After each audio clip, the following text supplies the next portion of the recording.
¡Bravo! Ya estamos de regreso, familia de las 9, con la doctora Elizabeth Macías, nuestra consentida.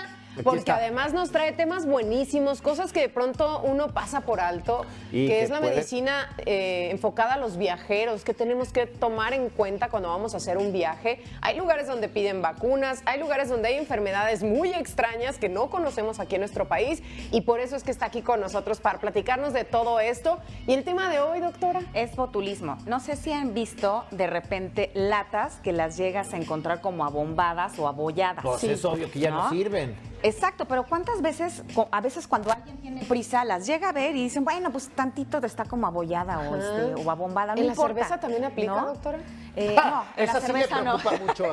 Es que me tomé unas así abolladas, a lo mejor, y por eso me sentí mal. No, fue por la cantidad de cervezas abolladas que te tomaste. Fíjate que más bien esto no se ha visto como en cerveza, se ve más bien como en enlatados, ¿no? Ya ves que luego en las latas, atún, verduras. salmón, Sí, verduras, cualquier... etcétera. Entonces, una sería bueno como revisar también la fecha de caducidad, porque hay gente que dice, bueno, la fecha de caducidad es en tal fecha, pero pasó ya una semana o un mes. Y no afecta tanto. Y no afecta tanto, ¿Y es ¿no? cierto? Según ellos piensan que no afecta. La verdad es que se recomienda que cuando vean la fecha de caducidad, pues ya mejor lo tires, ¿no? Inclusive también otras recomendaciones cuando veas la lata también que está, como decíamos, ¿no? Abombada o un poco golpeada, que también veas que cuando la abras, que no tenga un cierto olor como, pues a podrido, desagradable. ¿no? Exactamente, desagradable. Si sacan aire, la abres y saques el que escapa aire. Pero si no huele y no está abollada y con estas condiciones que dijimos, entonces estamos bien. Okay. Porque si no, entonces se puede desarrollar algo que se llama botulismo.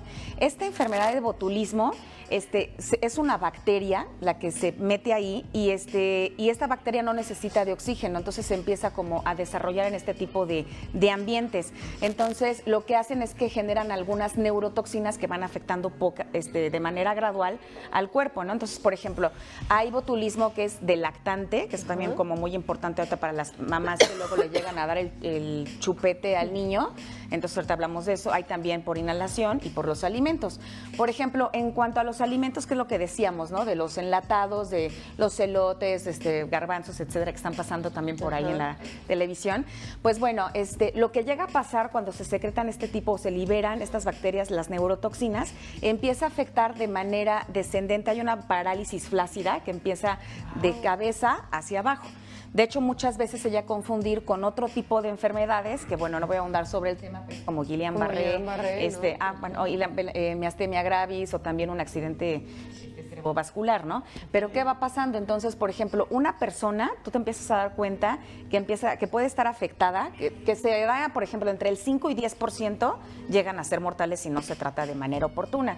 Entonces, lo que llega a pasar es que esta enfermedad, entre 2 y 36 horas, ya empieza a dar el cuadro clínico, ¿no? Los signos y síntomas. Entonces, ¿qué empieza a pasar con la persona? Llegan a tener pues parálisis en la cara, en la visión borrosa, van a tener un poco de dificultad al tragar, pueden tener babeo porque hay una parálisis. Entonces, como les decía, va de manera descendente, ¿no? Empiezan a tener debilidad muscular, afecta a los brazos, a las piernas, ya va a haber constipación porque no hay movimiento peristáltico. Entonces, cuando pero el doctor... ya para esa altura ya está bastante grave, Sí, ¿no? Inclusive, por ejemplo, afecta ya a los pulmones y entonces llegan a necesitar una ventilación mecánica. Entonces, es muy importante tener esto. Sí, o sea, digo, si se atiende a tiempo, entonces se puede dar una antitoxina y si afectó también a los pulmones, pues ventilación mecánica, ¿no? Pero doctora, me imagino que tardan para dar con el Sí, de hecho, ¿cómo lo diagnostica un médico? Entonces, empieza a ser, es importantísimo recabar una buena historia clínica y hacer una buena revisión, ¿no? Entonces, por ejemplo, el médico lo que hace es, obviamente, con la historia clínica vas recabando algunos datos y, por ejemplo, ve el médico el párpado, puede estar el párpado caído, esto es en cuanto a los adultos o en los niños de arriba de 5 años, ¿no?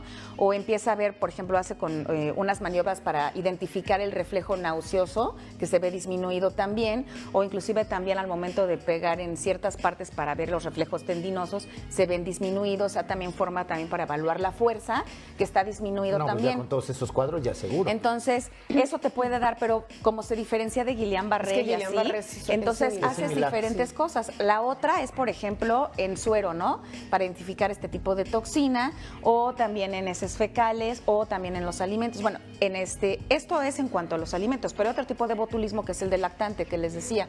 Entonces, por ejemplo, aquí lo ideal es no darle el chupete que tiene luego miel o que tiene jarabe de maíz, porque este también puede generar este tipo de botulismo en lactante. En Estados Unidos se han visto como de 110 a 115 casos que se dan por año, ¿no? Pero la gente como desconoce. Entonces, por ejemplo, cuando tú le das este tipo de miel, o sea, el niño todavía no tiene esas defensas como naturales, ¿no? Apenas como que empieza. Entonces, lo ideal es que en menores de 1 año no darle este tipo de cosas, ¿no? Y les decía, estos casos se ven más en los menores de 6 meses. Aunque a un adulto ese misma miel no le afecte, ¿verdad? Sí, o sea, en adultos no hay problema. Claro está que hay personas que están como inmunocomprometidas, que la flora intestinal la tienen afectada también por la ingesta de antibióticos, exacto, que han tenido muchas cirugías, pudiera ser que sean más propensos a que les dé este tipo de cosas. Entonces, este es otro tipo de botulismo. ¿Y qué hace el médico también? Entonces, lo que se ve en el niño es igual, ¿no? Empieza con un llanto fácil, no puede sostener la cabeza, igual está como todo flácido, ¿no? Muy débil, no quiere deglutir, no quiere tragar, hay babeo constante, igual, ¿no? O sea, no hay movimiento intestinal, entonces eso es importante. Y hay otra que es por inhalación, que lo llegan a hacer, por ejemplo, de tóxicos que lo usan para bioterrorismo. Ajá, entonces... Pero no es algo natural que encuentren en el ambiente cotidiano. No, pero por ejemplo, si quieren hacer como un tipo como de, pues sí, bioterrorismo. Sí, una guerra Una química. guerra química, exactamente, entonces lo rocían con este tipo de aerosoles y así. Entonces, si llegara a pasar eso, inmediatamente le quitamos la ropa al paciente, lo ponemos en una bolsa y ¿Al paciente? no, más bien al paciente no, pero a la persona contaminada, aislarlo y que se bañe, ¿no? Algo es importante también antes de que cerremos aquí, que el botulismo no se contagia de persona a persona y no da fiebre. Ok. Eso es importante. Doctora, nos quedan doctora. muchas dudas del botulismo, podría ser tema para la siguiente, ¿no? Para terminarlo. Ok, perfecto. Gracias, doctora Elizabeth Macías. Gracias. Vámonos a una pausita, regresamos aquí a las 9.